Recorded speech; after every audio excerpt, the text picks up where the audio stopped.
जय हिंद दोस्तों। उम्मीद करते हैं आप लोग बहुत अच्छे होंगे और अपनी तैयारी को बहुत बेहतर तरीके से कर रहे हो। आज हम बात करेंगे अग्निवीर प्रैक्टिस सेट 8 की। इससे पहले हम प्रैक्टिस सेट 1 से लेके 7 तक हम सॉल्व कर चुके हैं।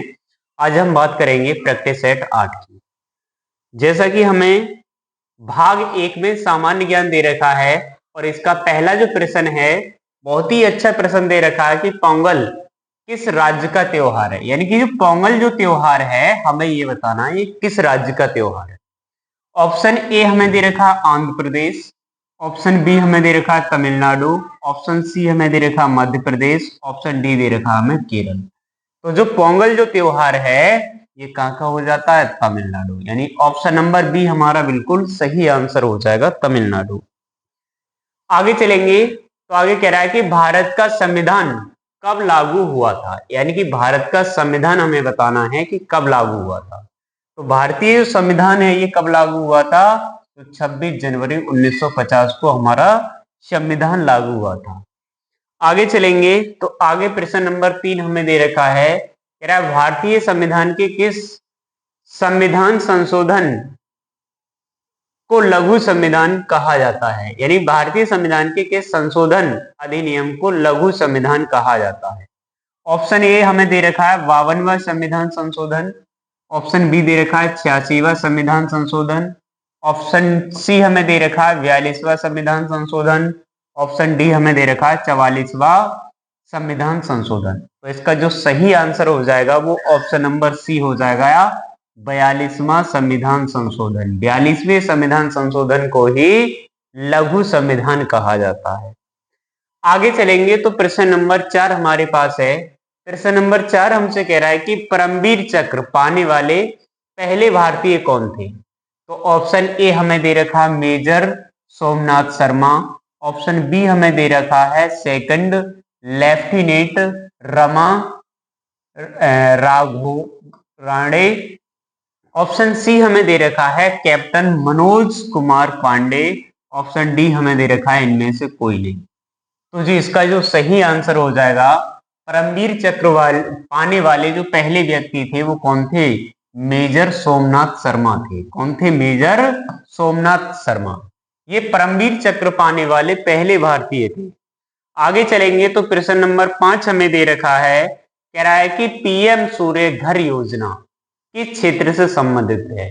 यानी कि जो पीएम सूर्य घर योजना है कि ये किस क्षेत्र से संबंधित है। ऑप्शन ए हमें दे रखा है मुक्त पानी, ऑप्शन बी हमें दे रखा है मुक्त आवास, ऑप्शन सी दे रखा है मुक्त बिजली, ऑप्शन डी हमें दे रखा है मुफ्त शिक्षा।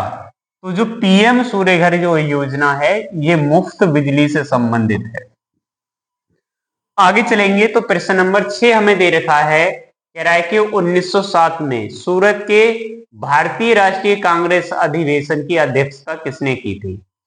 तो जो अध्यक्षता हमसे पूछिए कि किसने की थी सूरत अधिवेशन की। ऑप्शन ए हमसे कह रहा है दादा भाई नौरोजी, ये होंगे दादा भाई नौरोजी। ऑप्शन बी दे रखा है हमें बाल गंगाधर तिलक, ऑप्शन सी दे रखा है रास बिहारी घोष, ऑप्शन डी दे रखा है लाला लाजपत राय। तो जो सूरत अधिवेशन 1907 की जो अध्यक्षता की थी वो रास बिहारी घोष ने की थी। यानी ऑप्शन नंबर सी हमारा सही आंसर हो जाएगा।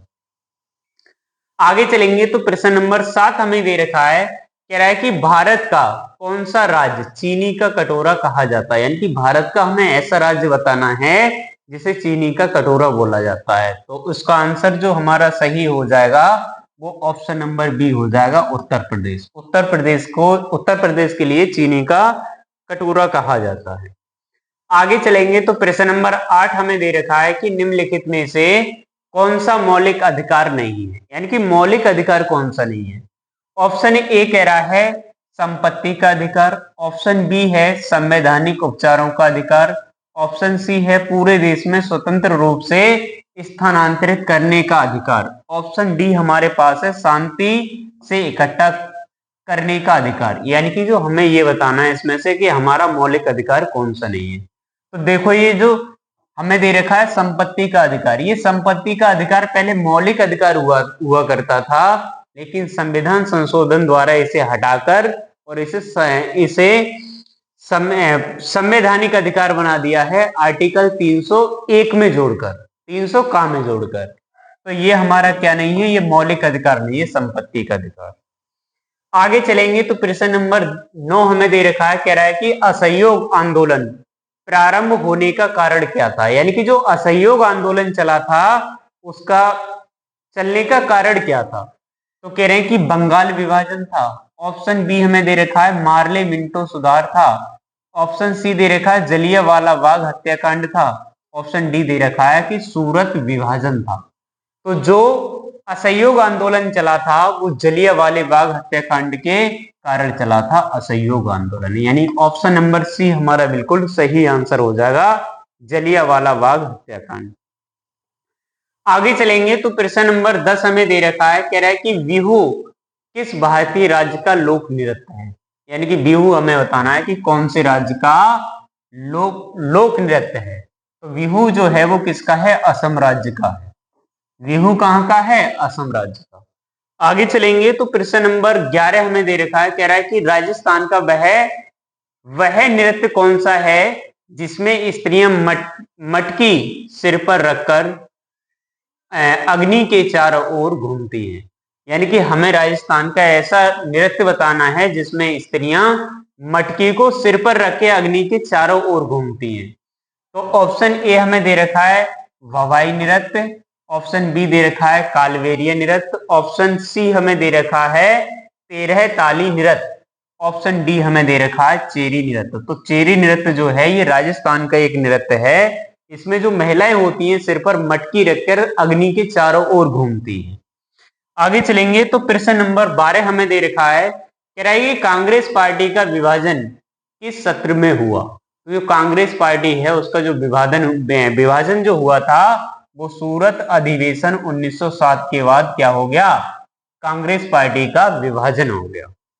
आगे चलेंगे तो प्रश्न नंबर 13 हमें दे रखा है, कह रहा है कि नाना साहेब के सेनापति कौन थे। तो ऑप्शन ए दे रखा है हमें मीर कासिम। ऑप्शन बी दे रखा है शाह नजम। ऑप्शन सी हमें दे रखा है सिराजुद्दौला और ऑप्शन डी दे रखा है तात्या टोपे। तो जो नाना साहेब का जो सेनापति था वो कौन था, तात्या टोपे था। आगे चलेंगे तो प्रश्न नंबर 14 हमें दे रखा है, कह रहा है कि भारत में निम्नलिखित में से कौन एक संवैधानिक निकाय है। यानी कि संवैधानिक निकाय बताना है कि कौन सा है। तो यह ऑप्शन ए दे रखा है राष्ट्रीय महिला आयोग। ऑप्शन बी हमें दे रखा है केंद्रीय सतर्कता आयोग। ऑप्शन सी दे रखा है केंद्रीय कानून आयोग। ऑप्शन डी हमें दे रखा है वित्त आयोग। तो ये वित्त आयोग है, ये हमारा सही आंसर हो जाएगा। ये भारत में निम्नलिखित में से कौन सा एक संवैधानिक निकाय है। तो संवैधानिक निकाय कौन सा हो जाएगा, वित्त आयोग हो जाएगा। आगे चलेंगे तो प्रश्न नंबर 15 हमें दे रखा है, कह रहा है कि पश्चिमी तटीय मैदान निम्नलिखित में से किससे मेल खाता है। तो ये किससे मेल खाता है। तो ऑप्शन ए हमें दे रखा है कोरोमंडल। ऑप्शन बी हमें दे रखा है कोंकण तट।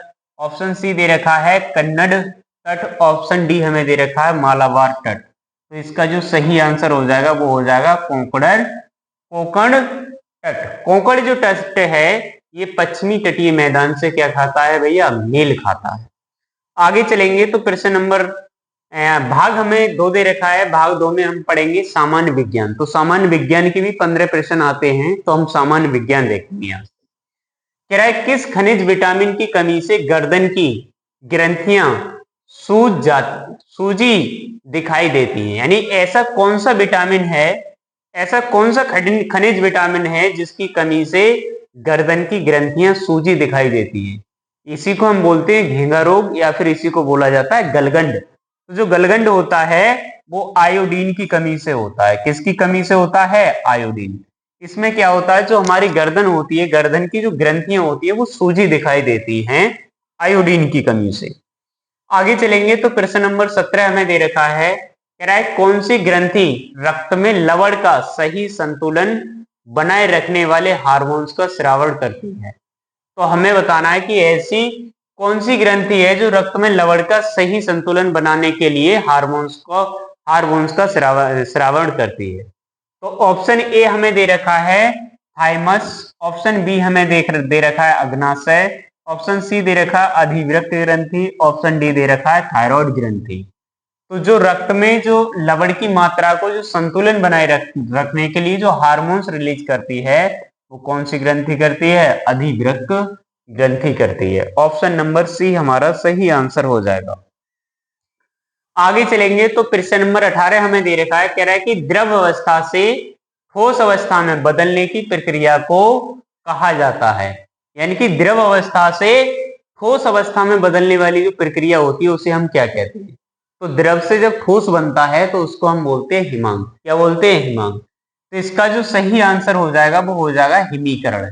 कौन सी प्रक्रिया होती है? हिमीकरण। हिमीकरण के कारण क्या होता है? किसी भी द्रव का ठोस में परिवर्तन होना ही क्या कहलाता है? हिमीकरण कहलाता है। आगे चलेंगे तो प्रश्न नंबर 19 हमें दे रखा है, कह रहा है पुष्पी पादपों में नर युग्मक कहलाते हैं। यानी कि जो ऐसे पौधे होते हैं जिनमें पुष्प आते हैं उनमें जो नर युग्मक होता है उसे हम क्या कहते हैं? ऑप्शन ए कह रहा है शुक्राणु बोला जाता है, ऑप्शन बी बीजाणु बोला जाता है, ऑप्शन सी परागकोश बोला जाता है, ऑप्शन डी हमें दे रखा है पराग। यानी कि जो पुष्पीय पौधे होते हैं उसमें जो नर युग्मक होता है उसे हम क्या बोलते हैं? पराग बोलते हैं। क्या बोलते हैं? पराग। आगे चलेंगे तो प्रश्न नंबर 20 हमें दे रखा है, कह रहा है कि उच्च ताप के प्रयोग द्वारा सूक्ष्म जीवाणुओं की वृद्धि से बचाव कर भोजन को परिरक्षित करने की विधि है। क्या विधि है? कह रहे हैं रोगाणु नाशक है। ऑप्शन बी हमें दे रखा है धुएं द्वारा, ऑप्शन सी हमें दे रखा है शुष्कीकरण, ऑप्शन डी हमें दे रखा है विकिरण। तो जो सही आंसर हमारा हो जाएगा वो क्या हो जाएगा? रोगाणु नाशक हो जाएगा। क्या हो जाएगा? रोगाणु नाशक। यानी ऑप्शन नंबर ए हमारा बिल्कुल सही आंसर हो जाएगा। आगे चलेंगे तो प्रश्न नंबर 21 हमें दे रखा है, कह रहा है कि जब हम साइकिल में पेडल मारना बंद कर देते हैं तो यह क्यों रुक जाती है? यानी कि जब साइकिल चलाते हैं हम और साइकिल चलाते चलाते अगर हम पेडल मारना बंद कर देते हैं तो साइकिल क्यों रुक जाती है? तो ऑप्शन ए हमें दे रखा है पृथ्वी का गुरुत्वाकर्षण बल इस पर कार्य करता है, ऑप्शन बी हमें दे रखा है यह त्वरित नहीं होती है, ऑप्शन सी हमें दे रखा है कोई असंतुलित बल इस पर कार्य नहीं करता है, ऑप्शन डी हमें दे रखा है इस पर घर्षण बल कार्य करता है। यानी कि जब हम साइकिल चलाते हैं तो साइकिल के जो टायर होते हैं साइकिल के टायरों में क्या होता है? घर्षण होता है। तो घर्षण बल के कारण क्या होती है? जब हम साइकिल में पेडल मारना बंद कर देते हैं तो साइकिल रुक जाती है। यानी कि ऑप्शन नंबर डी हमारा बिल्कुल सही आंसर हो जाएगा। यानी इस पर घर्षण बल कार्य करता है। आगे चलेंगे तो प्रश्न नंबर 22 हमें दे रखा है, कह रहा है कि वायुमंडल में ऑक्सीजन का प्रतिशत कितना होता है? यानी वायुमंडल में हमें ऑक्सीजन का प्रतिशत बताना है कि ऑक्सीजन का प्रतिशत कितना होता है। ऑप्शन ए कह रहा है 46%, ऑप्शन बी कह रहा है 31%, ऑप्शन सी है 21%, ऑप्शन डी है 78%। तो जो वायुमंडल में या वायु में जो ऑक्सीजन का जो प्रतिशत होता है वो कितना होता है? 21% होता है। वायुमंडल में जो है वो ऑक्सीजन है वो कितनी है? 21% है। आगे चलेंगे तो प्रश्न नंबर 23 हमें कह रहा है कि चींटी के डंक में कौन सा अम्ल होता है? यानी कि जो चींटी होती है उसके डंक में हमें बताना है कि कौन सा अम्ल होता है। तो चींटी के जो डंक में होता है वो होता है फार्मिक अम्ल। कौन सा अम्ल होता है? फार्मिक अम्ल होता है। आगे चलेंगे तो प्रश्न नंबर 24 हमें दे रखा है, कह रहा है अमीबा किस प्रकार प्रजनन करता है? यानी कि जो अमीबा होता है वो किस प्रकार से प्रजनन करता है? तो ऑप्शन ए हमें दे रखा है कि ये लैंगिक प्रजनन करता है, ऑप्शन बी दे रखा है विखंडन के द्वारा ये प्रजनन करता है, ऑप्शन सी हमें दे रखा है मुकुलन द्वारा, ऑप्शन डी हमें दे रखा है द्विविखंडन द्वारा। तो जो अमीबा जो प्रजनन करता है वो किसके द्वारा करता है? द्विखंडन द्वारा करता है। आगे चलेंगे तो प्रश्न नंबर 25 हमें दे रखा है, कह रहा है कि समुद्र की गहराई मापने के लिए किस यंत्र का प्रयोग किया जाता है? यानी कि समुद्र की जो गहराई नापते हैं हम किस यंत्र द्वारा नापते हैं? तो ऑप्शन ए कह रहा है बैरोमीटर द्वारा, ऑप्शन बी है फेरोमीटर द्वारा, ऑप्शन सी है यूडियो ऑडियोमीटर द्वारा, या ऑप्शन डी हमें दे रखा है परिदर्शी द्वारा। तो जो समुद्र की हम गहराई जो नापते हैं वो फेदोमीटर द्वारा नापते हैं। किसके द्वारा नापते हैं? फेदोमीटर द्वारा।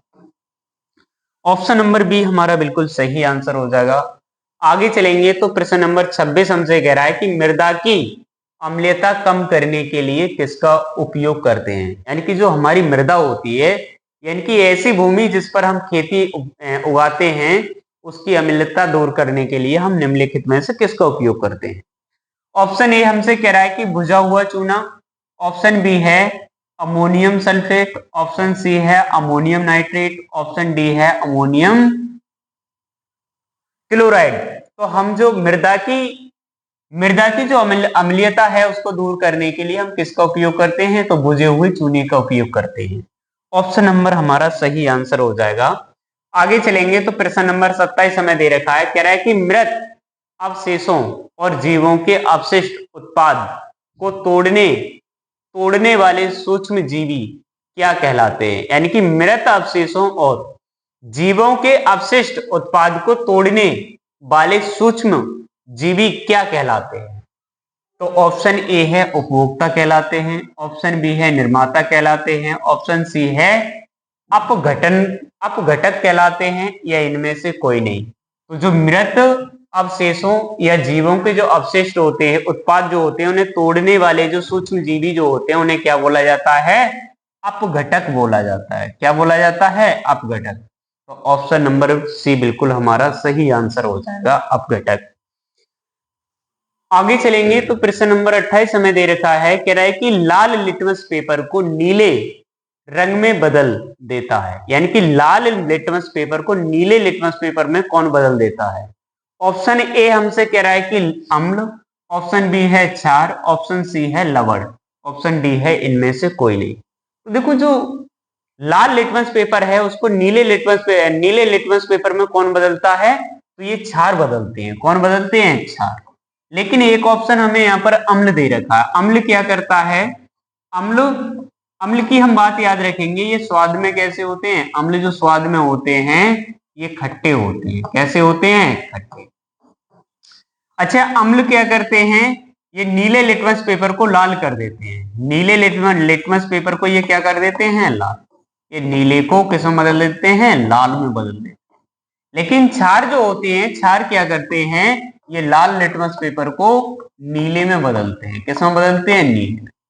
अच्छा, एक मैं बताऊंगा, जैसे जो पीएच स्केल होती है, पीएच स्केल पे 1 से लेके 14 तक नंबर अंकित होते हैं। पीएच जो स्केल होती है इस पे 1 से लेके 14 तक नंबर होते हैं। 1 2 3 4 5 6 7 8 9 10 11 12 13 14, इस तरह से जो नंबर लिखे रहते हैं, तो बीचों बीच में कितना होता है, 1 2 3 4 5 6 7 8 9 10 11 12 13 और 14। जिसका पीएच मान 7 होता है वो कैसे होते हैं, उदासीन होते हैं। कैसे होते हैं, उदासीन। उदासीन का मतलब ये है कि उनमें कोई भी स्वाद नहीं होता। जिसका पीएच मान 7 से कम होता है वो सभी कैसे होते हैं, अम्ल होते हैं। कैसे होते हैं, अम्ल। और जिनका पीएच मान 7 से ज्यादा होता है वो सभी क्या होते हैं, क्षार होते हैं। तो अम्ल स्वाद में खट्टे होते हैं और ये क्या करते हैं, ये नीले लिटमस पेपर को लाल कर देते हैं। क्षार जो होते हैं ये क्या करते हैं, इनका जो स्वाद होता है वो कड़वा या तीखा होता है और ये क्या करते हैं, लाल लिटमस पेपर को नीला कर देते हैं। तो हमारा जो प्रश्न था वो यही था कि लाल लिटमस पेपर को नीले रंग में बदल देता है। तो कौन बदल देता है, क्षार बदल देते हैं। आगे चलेंगे तो प्रश्न नंबर 29 हमें दे रखा है, कह रहा है पत्तियों की सतह पर मौजूद छोटे छिद्र क्या कहलाते हैं। यानी कि जो पत्तियां होती हैं उनमें छोटे छोटे छिद्र होते हैं, गैसों का आदान प्रदान करने के लिए, उन्हें हम क्या बोलते हैं। तो जो पेड़ जो पौधे होते हैं वो प्रकाश संश्लेषण की क्रिया द्वारा अपना भोजन सूर्य के प्रकाश से बनाते हैं। तो जब प्रकाश संश्लेषण होता है तो प्रकाश संश्लेषण के द्वारा पेड़ पौधे क्या करते हैं, गैसों का आदान प्रदान करते हैं। यानी पेड़ पौधे जो होते हैं वो कार्बन डाइऑक्साइड को ग्रहण करते हैं और ऑक्सीजन गैस को रिलीज करते हैं। तो हमसे वही पूछा है कि जो पत्तियां होती हैं, पत्तियों में गैस का आदान प्रदान करने के लिए छोटे छोटे छिद्र होते हैं, जिन्हें हम क्या बोलते हैं। ऑप्शन ए कह रहा है कि कोशिका द्रव्य बोलते हैं, ऑप्शन बी हमें दे रखा है सूत्र कणिका बोलते हैं, ऑप्शन सी हमें दे रखा है नाभिक बोलते हैं, ऑप्शन डी हमें दे रखा है रंध्र बोलते हैं। तो जो पत्तियों में छोटे छोटे छिद्र होते हैं उन्हें हम क्या बोलते हैं? रंध्र बोलते हैं। क्या बोलते हैं? रंध्र। तो ऑप्शन डी हमारा बिल्कुल सही आंसर हो जाएगा। आगे चलेंगे तो प्रश्न नंबर 30 हमें दे रखा है कि मधुमेह किसके कारण होता है। यानी कि मधुमेह हमें बताना है कि किसके कारण होता है। इसी को हम बोलते हैं डायबिटीज और इसी को हम बोलते हैं शुगर। तो जो मधुमेह, शुगर या जो डायबिटीज होता है ये किसके कारण होता है? तो क्या होता है कि जो ब्लड में जो शर्करा होती है, शर्करा को नियंत्रित करने वाला जो हार्मोन्स होता है उसे हम क्या बोलते हैं? इंसुलिन बोलते हैं।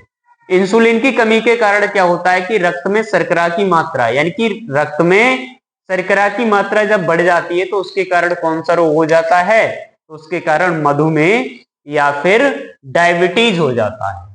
तो कह रहे हैं मधुमेह जो है वो किसके कारण होता है? तो ऑप्शन ए हमें दे रखा है इंसुलिन की अधिकता के कारण होता है। ये गलत हो जाए। ऑप्शन बी हमें दे रखा है कि इंसुलिन का कम उत्पादन। तो ये बिल्कुल सही आंसर हो जाएगा ऑप्शन नंबर बी। यानी कि इंसुलिन का उत्पादन जब कम हो जाता है तो लोगों में क्या हो जाता है? डायबिटीज या फिर इसी को हम क्या बोलते हैं? मधुमेह, यानी शुगर हो जाता है। आगे चलेंगे तो प्रश्न नंबर भाग 3 हमें दे रखा है गणित। और गणित के भी जो आते हैं ये 15 प्रश्न आते हैं। तो गणित यहां से देखेंगे, नॉर्मली गणित आती है। आगे हम देखेंगे तो प्रश्न नंबर 31 हमें कह रहा है कि गुणनखंड के अनुसार 4096 का वर्गमूल ज्ञात करो। यानी कि इसका हमें वर्गमूल बताना है कि 4096 का वर्गमूल क्या होगा। तो देखो, वर्गमूल निकालने की दो विधियां होती है। एक होती है भाग विधि, एक होती है भाग विधि और एक होती है गुणनखंड विधि। तो हमसे यहाँ कह रहा है कि गुणनखंड के अनुसार बताइए। तो कोई सी भी विधि से कर लो, हमें तो आंसर लगाना है। चाहे गुणनखंड विधि से कर लो, चाहे भाग विधि से कर लो। चलो हम निकालते हैं 4096 का हम वर्गमूल निकालते हैं। हम भाग विधि से निकाल लेते हैं, कोई दिक्कत नहीं है। अगर इसमें हम क्या करेंगे, दो इस तरह से लाइनें खींच लेंगे, पीछे से हम दो दो के जोड़े बना लेते हैं। तो कितने जोड़े बन जाएंगे? 2। अब अपने दिमाग में कोई ऐसी संख्या ले कि उसी से गुणा करने पर या तो 40 आ जाए या इससे कम रहे, ज्यादा ना हो। तो हम अपने दिमाग में 6 लेंगे। 6 की 6 से गुणा करेंगे, कितना हो जाएगा? 36। और अगर हम 6 से बड़ी संख्या लेंगे तो कितना हो जाएगा? 7। 7 की अगर 7 से गुणा करेंगे तो 49 हो जाएगा, जो कि ज्यादा हो जाएगा। तो अगर हम अपने दिमाग में 6 ले रहे हैं तो 6 की अगर हम 6 से गुणा करेंगे तो हमारे पास कितना आ जाएगा? 36 आ जाएगा। अगर हम 40 में से 36 घटाएंगे तो हमारे पास कितना बचेगा? 4। इन दोनों को जोड़ के लिख लेंगे, ये कितना हो जाएगा? 12। अगला जोड़ा उतार लेते हैं हम, पूरा कितना आ जाएगा? 96। तो हमारे पास जो है वो 496 हो गया। अब हम 12 के साथ ऐसी कौन सी संख्या लिखें कि गुणा करने पर 496 आ जाए। तो हम 4 लिख के देख रहे हैं। 4 लिखेंगे तो 4 चौक 16 के 6, यहां से लिखा है 4 दूनी 8 और 1 कितना हो जाएगा? 9 और 4 1 4, कितना आ जाएगा? 496। तो जब 4 लिख रहे हैं तो 4 यहाँ पर भी लिखना पड़ेगा, 4 यहाँ पर भी और 4 यहाँ पर भी। इन दोनों ही गुणा करेंगे तो हमारे पास कितना आ जाएगा? 496। और 496 से में 496 घटेगा तो कुछ भी नहीं। तो हमारा जो आंसर हो गया वो कितना हो गया? 64। यानी कि 4096 का जो वर्ग होगा वो कितना हो जाएगा? 64 हो जाएगा। 64 का अगर हम वर्ग करेंगे तो वर्ग करने पर 4096 आ जाएगा।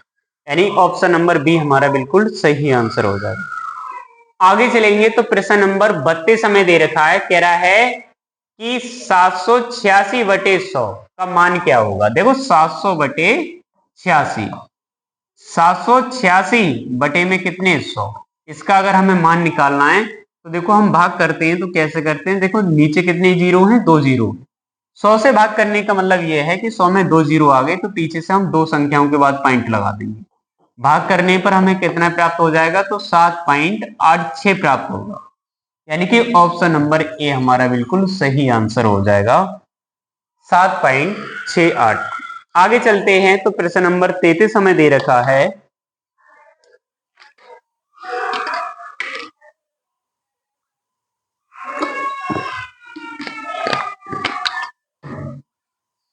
प्रश्न नंबर 33 हमें दे रखा है, कह रहा है कि 8500 का 50% बताओ। 50% का मतलब क्या होता है? 1/2।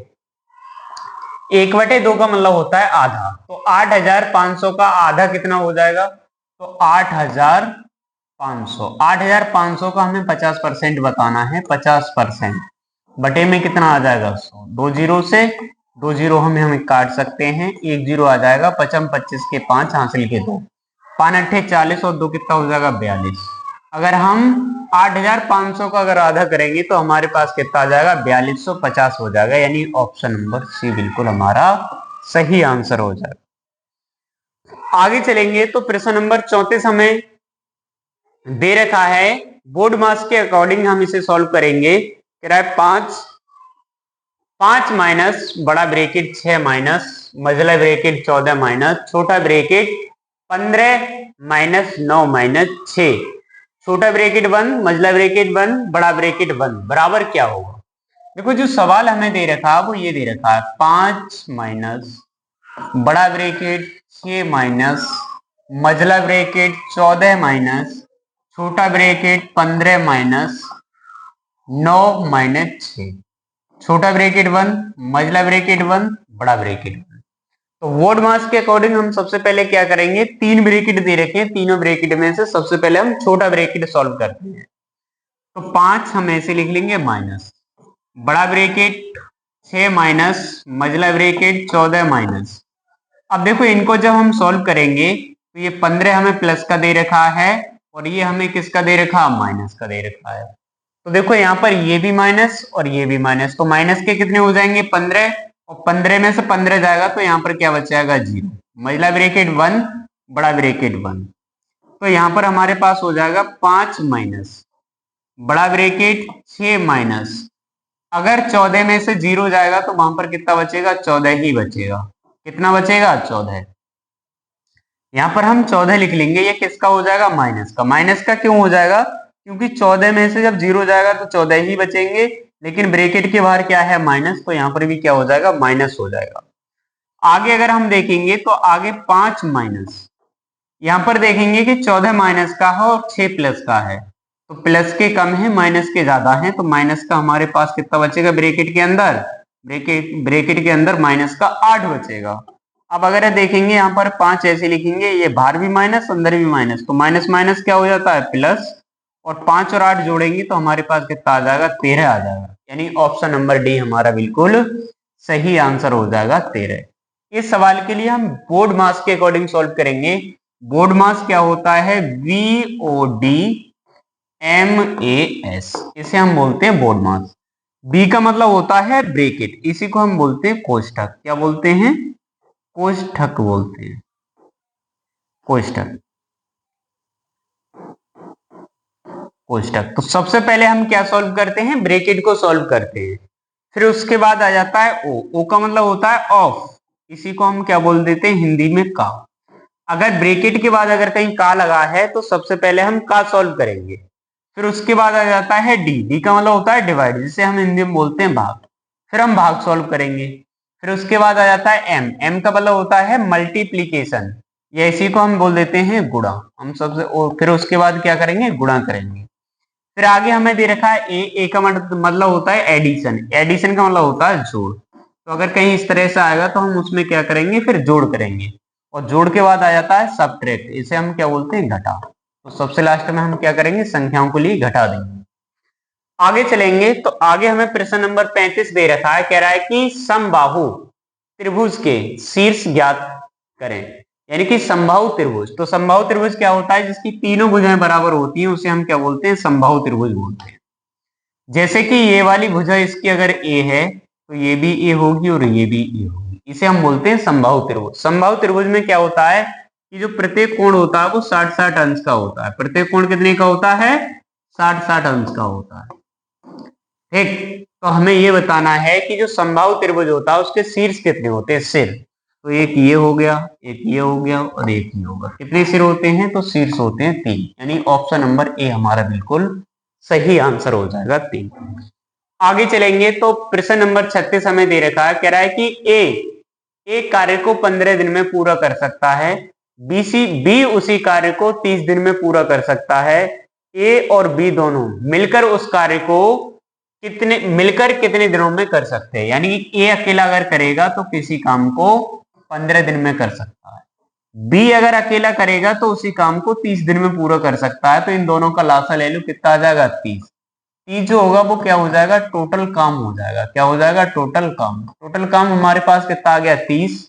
अगर हम दिनों की संख्या से अगर इसमें टोटल काम में भाग देंगे तो क्या बार जाएगा, 15 से अगर हम 30 में भाग करेंगे तो 2 बार जाएगा। तो ये क्या आ जाती है, आ जाती है कार्य क्षमता, ये आ जाएगी कार्य क्षमता।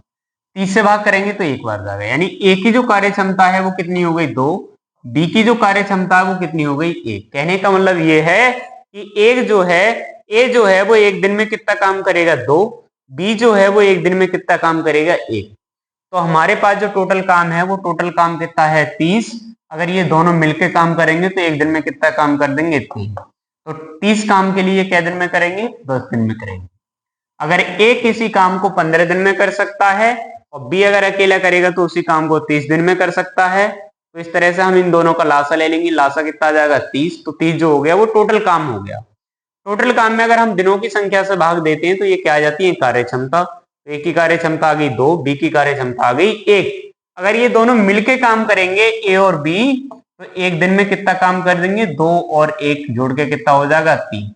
एक दिन में ये 3 काम करेंगे, टोटल काम कितना है 30। तो 30 काम को कितने दिन में कर देंगे, 10 दिन में कर देंगे। यानी ऑप्शन नंबर बी हमारा बिल्कुल सही आंसर हो जाएगा 10 दिन। अगर ए और बी अगर मिलकर काम करेंगे तो टोटल काम कितने दिन में खत्म कर देंगे, 10 दिन में।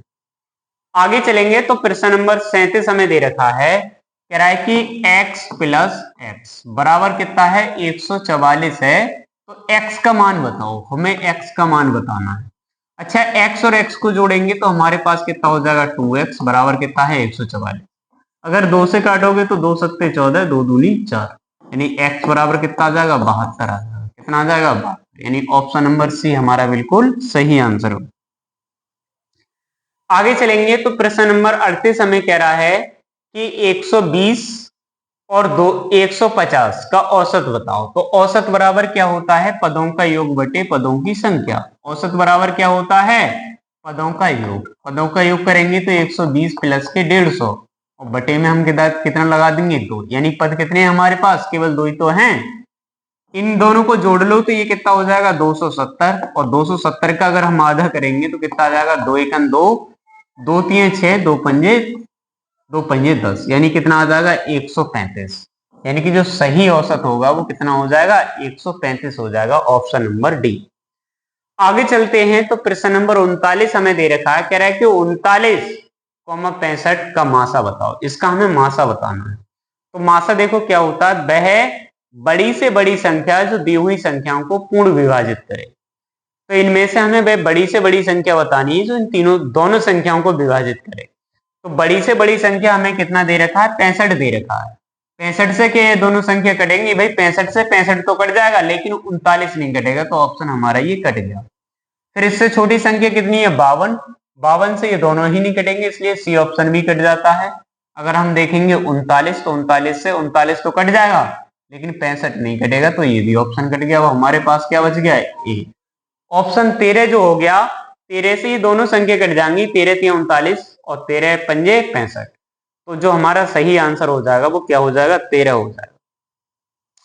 आगे चलेंगे तो प्रश्न नंबर 40 हमें दे रखा है, कह रहा है कि 700 सेंटीमीटर और 12 मीटर में अनुपात बताओ कितना होता है। तो देखो यहाँ पर हम क्या करेंगे, अनुपात में जो है ये दोनों तरफ हम मात्रक सेम सेम करेंगे। यहाँ तो मात्रक हमें दे रखा है सेंटीमीटर में और यहाँ मात्रक इसमें दे रखा है मीटर में। तो ये सेंटीमीटर को हम ऐसे रख लेंगे सेंटीमीटर, और यहाँ पर जो 12 मीटर है, 12 मीटर को अगर हम सेंटीमीटर में चेंज करेंगे तो किससे गुणा कर देंगे 100 से।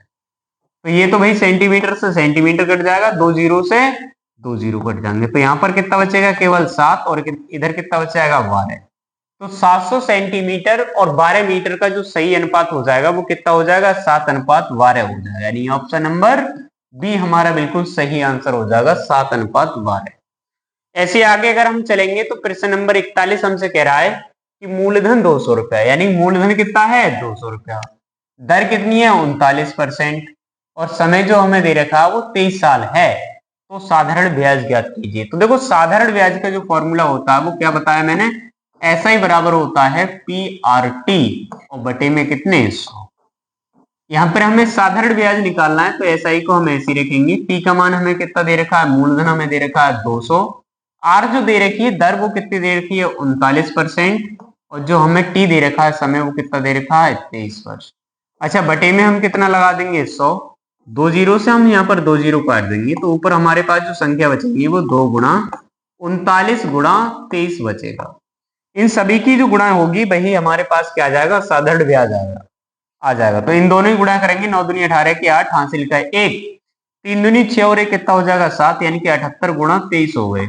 23 की और 78 की हम गुणा कर लेते हैं, 78 गुणा 23, तो 3 की गुणा 8 से करोगे, 3 अट्ठे 24 के 4, हासिले कितने हो जाएंगे 2, 7 की 21 और 2 कितना हो जाएगा 23, एक क्रॉस लगा लेते हैं, 8 दूनी 16 के 6, हासिल का 1, 7 दूनी 14 और 1 कितना हो जाएगा 15, इनको ऐड कर दो कितना हो जाएगा 6, और ये कितना ये हो जाएगा 4, 6 और 3 कितना 9, और ये कितना हो जाएगा 7, यानी 1794, कितना आ जाएगा 1794, यानी कि जो साधारण ब्याज होगा वो कितना हो जाएगा 1794 हो जाएगा, यानी ऑप्शन नंबर डी हमारा बिल्कुल सही आंसर हो जाएगा 1794।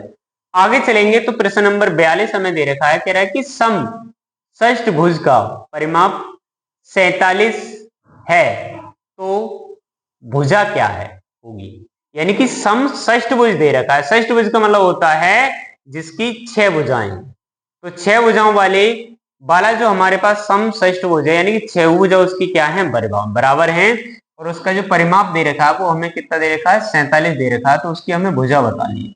देखो समषष्ठभुज का जो परिमाप होता है वो क्या होता है 6a हो जाएगा, 6a बराबर हमें कितना दे रखा है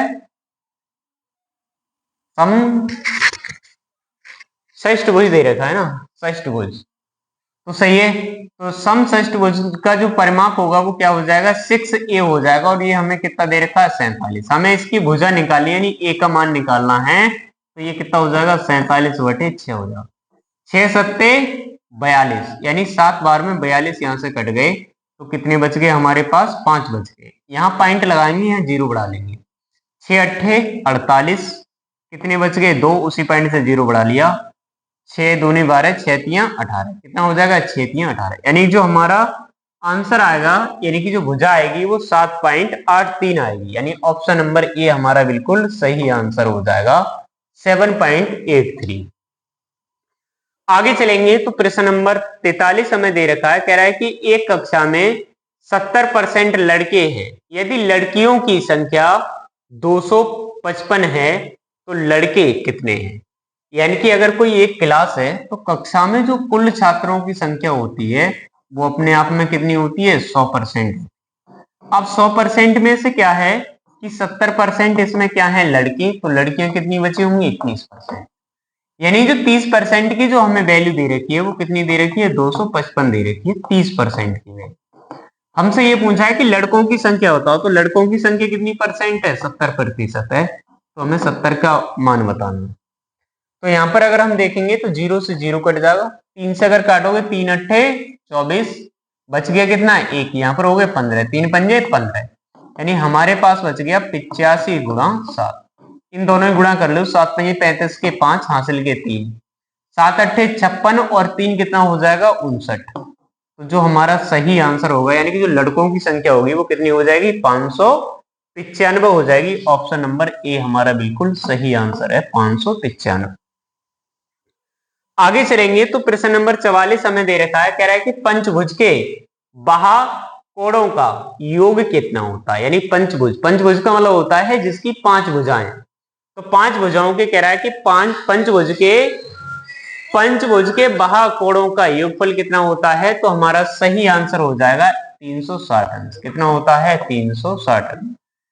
आगे चलेंगे तो प्रश्न नंबर 45 हमें दे रखा है, कह रहा है कि 4 के पहले 5 गुणजों का औसत होगा, यानी कि 4 के हमें पहले 5 गुणज बताने हैं, तो पहला गुणज कितना हो जाएगा 4 एकन 4, दूसरा कितना हो जाएगा तो 4 दूनी 8, तीसरा हो जाएगा 4 गुणा 3 यानी कि 12, चौथा क्या हो जाएगा तो 4 गुणा 4 यानी कि 16, पांचवा क्या हो जाएगा तो 5 4 गुणा 5 यानी कि 20, छठा 5 ही तो पूछे हैं तो ये 5 आ गए, तो 5 गुणज कौन से हो जाएंगे 4 8 12 16 और 20, ये 5 गुणज हो गए ना, इनका हमें औसत बताना है, तो औसत निकालने के लिए हम पहले तो ये विधि लगा सकते हैं कि 2 संख्या इधर छोड़ दो और 2 संख्या इधर छोड़ दो, तो बीचों बीच में कौन सी संख्या आ गई 12, तो 4 के अगर हम 5 गुणजों का अगर औसत देखेंगे तो वो हमारे पास कितना आ जाएगा, 12 आ जाएगा। यानी ऑप्शन नंबर सी इस तरह से बिल्कुल सही हो जाएगा, 12। दूसरा तरीका क्या रहता है कि पदों का योग बटे पदों की संख्या लगा देंगे। तो औसत बराबर एक दूसरा हमारा तरीका ये होता है कि अगर हमें किसी का औसत निकालना है तो पदों का योग और बटे में हम क्या लगा देते हैं, पदों की संख्या। पदों की संख्या, तो पदों का अगर हम योग करेंगे तो हमारे पास कितना है, 4 है, 8 है और 12 है, और हमारे पास कितना है, 16 है और 20 है, और संख्या कितनी हो गई, 5। देखो यहां पर हम क्या करेंगे कि 4 और 16 को जोड़ लेंगे, 20, 20 और 20 40, 40 और 20 कितना हो जाएगा, 40 और 20 हो जाएगा 60, और बटे में कितने, 5। 5 से भाग करोगे तो 5 एकन 5, 5 दूनी 10, यानी कितने बार में कट जाएगा, 12। तब भी हमारा आंसर क्या होगा, ऑप्शन नंबर सी ही होगा, 12। आगे चलेंगे तो प्रश्न नंबर 46, यानी कि भाग 4 यहां से स्टार्ट हो जाता है रीजनिंग यानी कि तर्क शक्ति। कह रहे हैं यदि कूट भाषा में DAD को EVEV लिखा जाता है तो ये बताओ कि वीडियो BIDO के लिए क्या लिखा जाता है, यानी कि DADA के लिए क्या लिखा जाता है, इसके लिए लिखा जाता है EVEV। तो हम देख रहे हैं कि डी कितने नंबर पे आता है, 4, ए कितने नंबर पे आता है, 1, डी कितने 4 और ए 1, ये 5 नंबर पे आता है, ये 2 नंबर, ये 5 नंबर और ये 2 नंबर। तो हम 4 से 5 पे जा रहे हैं, एक ऐड किया होगा, 1 से 2 पे जा रहे हैं, एक ऐड किया होगा, 4 से 5 पे जा रहे हैं, एक जोड़ा होगा, 1 से 2 में जा रहा है यानी कि एक जोड़ा होगा। तो इसी तरह से हमें बताना है कि VIDO से क्या बनेगा। तो देखो V कितने नंबर पे आती है, 22, I कितने नंबर पे आता है, 9, D कितने पर 4 और O कितने पर 15। इन सभी में एक एक जोड़ दो तो यहाँ पर कितना हो जाएगा, 23, यहाँ हो जाएगा 10, यहाँ हो जाएगा 5 और यहाँ हो जाएगा 16। 23 नंबर पे क्या आ जाता है, तो 23 नंबर पे आ जाता है W। 10 नंबर पे क्या आता है, तो 10 नंबर पे आ जाता है J। 5 नंबर पे क्या आती है, E। और 16 नंबर पर क्या आ जाता है, 16 पर आ जाता है P। तो हमारा जो सही आंसर होगा वो क्या हो जाएगा, WJEP हो जाएगा। क्या हो जाएगा, WJEP, यानी ऑप्शन नंबर बी हमारा बिल्कुल सही आंसर हो जाएगा। WJEP हमारा सही आंसर हो जाएगा। आगे चलेंगे तो प्रश्न नंबर 47 हमें दे रखा है, कह रहा है कि निम्नलिखित में से भिन्न कौन सा है। तो भिन्न हमें बताना है। देखो 31 देखेंगे तो अब 31 कैसी संख्या है, अभाज्य संख्या है। कैसी संख्या है, अभाज्य। अगर हम 61 देखेंगे तो 61 भी कैसी है, एक अभाज्य ही संख्या है, अभाज्य संख्या है। ऐसी अगर हम आगे चलेंगे तो आगे हमें दे रखा है 57, तो 57 कैसी संख्या हो जाती है, भाज्य संख्या हो जाती है। ये कैसी है, भाज्य। 13 3 57 है ना। ऐसी अगर हम देखेंगे 53, 53 कैसी है, अभाज्य संख्या है, अभाज्य। तो इनमें से सभी में से हमें भिन्न संख्या देखनी है तो वो ऑप्शन कौन सा हो जाएगा, सी हो जाएगा। यानी सी कैसी संख्या है, एक भाज्य संख्या है, बाकी सभी हमें अभाज्य संख्या दे रखी है। आगे चलेंगे तो प्रश्न नंबर 48 हमें दे रखा है, कह रहा है कि यदि प्लस को, यदि इसमें कुछ गड़बड़ है, एक सेकंड रुक जाना। प्रश्न नंबर 48 हमें दे रखा है, कह रहा है कि यदि